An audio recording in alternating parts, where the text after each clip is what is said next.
I remember the exact way she said it, as if it were a casual suggestion on a Sunday afternoon, though it landed like a cold stone in my chest. Let's open our relationship. I need to relieve myself. I stared at the text, my phone buzzing quietly in my hand. No anger, no panic. Just the slow, internal clicking of something inside me snapping into focus. My mind replayed the phrase over and over, not as a betrayal, not as an insult, but as a clear boundary drawn in air I hadn't agreed to inhabit. Okay, I typed. Short, neutral, not a yes, not a no, just acknowledgement. I didn't expect her to feel the weight of it, I only knew I had to. After that, the next few hours passed in a quiet haze. I went through the motions, dishes, laundry, the usual Thursday night routines, but each action felt like a rehearsal for the change I was about to make. The decision didn't arrive as drama, and I didn't announce it. It was administrative, precise. I changed the locks. The sound of the metal clicking shut behind me carried more finality than any conversation could. Keys rearranged in my pocket, doors locked against shared access I no longer consented to. It wasn't anger, it wasn't revenge. It was self-respect in motion. My apartment became a private space again, the kind that didn't need explanations or apologies. The next week passed without incident, or rather, with its own kind of tension. Messages came in, 1, 2, 3, notifications that I didn't open, didn't answer. Each ping was a small reminder that she expected engagement, dialogue, negotiation even. But all she received was the void of absence. Silence, I realized, was more eloquent than any justification. I remembered moments from our past as I sat alone in the apartment, how we had laughed in the kitchen, how she used to tease me about leaving socks on the floor. Ordinary things, now refracted through this new lens of absence. I felt grief, yes, but also a subtle relief that I had room to breathe without pretense. My dignity was intact, her desire to push boundaries was acknowledged but not enabled. And then the external consequence appeared, clear, unmistakable. She called the building manager, trying to get access. The voice on the other end of the line was polite, but firm. The locks had been legally changed. Entry was denied. She was outside, literally facing a boundary enforced by authority, not by argument.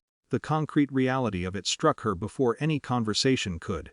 Power shifted silently, inexorably. A week later, she messaged again. This time, more personal, why have you gone silent? I stared at the words. The expectation was obvious, she thought there would be explanation, perhaps negotiation, perhaps tears or anger. None of those were coming. I could have typed something, a brief line acknowledging the impossibility of her request, but I didn't. Silence had already said everything. Silence had drawn the line, not in sand, but in metal and procedure. The quiet in the apartment seemed amplified now, filled with memory and absence at once. I walked through the rooms, touching surfaces, noticing the small ways life felt uncluttered. Relief and sadness coexisted in that space, neither dominant, both present. It was a liminal state, a week of suspension that marked a boundary more clearly than any argument ever could. I thought about what she must have felt, confusion, perhaps frustration. Likely disbelief that I wouldn't engage in the dialogue she had rehearsed in her head. But that wasn't my concern. My concern was the clarity of my own choices.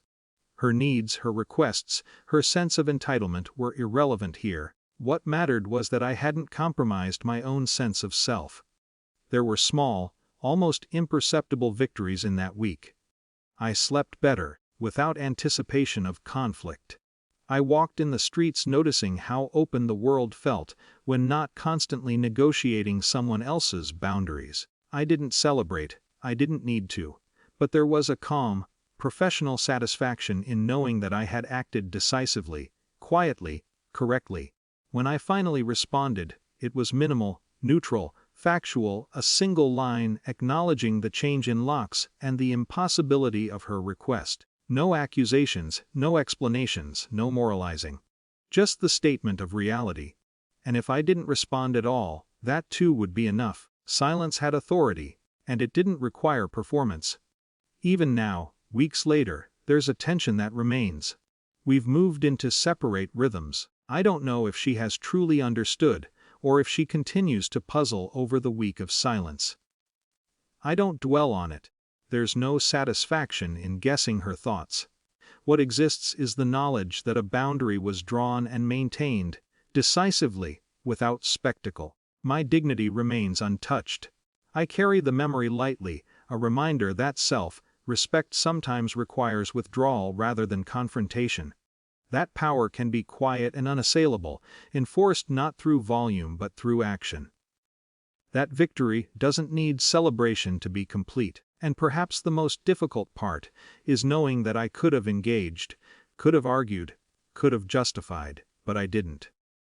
I let consequence, authority, and my own boundaries speak. It was enough. It was everything. The apartment is still mine. The silence, once heavy, now feels like a cushion around my life. There is no bitterness in it, only the calm satisfaction that I preserved myself, unshaken by demands I could never accept.